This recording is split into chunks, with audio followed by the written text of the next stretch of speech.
بسم اللہ الرحمن الرحیم نحمدہ و نصلی علی رسولہ الکریم۔ صحیح البخاری کتاب الایمان باب حسن الاسلام المرء، یعنی آدمی کے اسلام کی خوبی۔ حدیث نمبر 41۔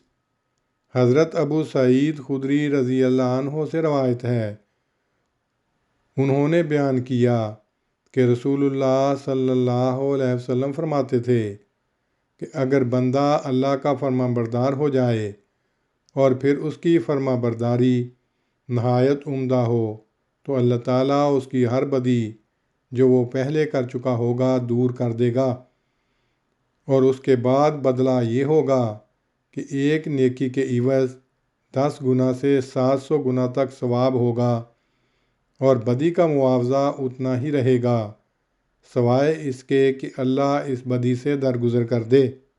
حدیث نمبر 42 ہے کہ حضرت ابو ہریرہ رضی اللہ عنہ سے روایت ہے کہ رسول اللہ صلی اللہ علیہ وسلم نے فرمایا، اگر تم میں سے کوئی اپنے اسلام پر عمدگی سے قائم ہو تو پھر ہر ایک نیکی جو وہ کرے گا اس کے لیے 10 گنا سے 700 گنا تک لکھی جائے گی، اور ہر بدی جو وہ کرے گا اس کے لیے اتنی ہی لکھی جائے گی۔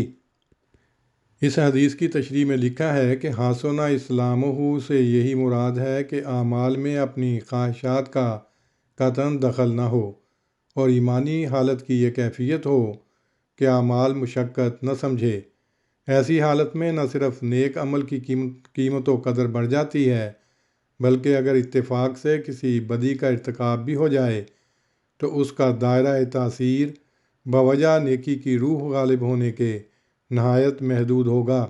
700 گنا سے مراد اس کی عظمت سمجھانا ہے، ورنہ خدا تعالیٰ کا انعام ایسے بندوں کے لیے غیر و ممنون یعنی دائمی ہوتا ہے۔ اللہم صلی علی محمد وعلی آل محمد کما صلیت علی ابراہیم وعلی آل ابراہیم انک حمید مجید۔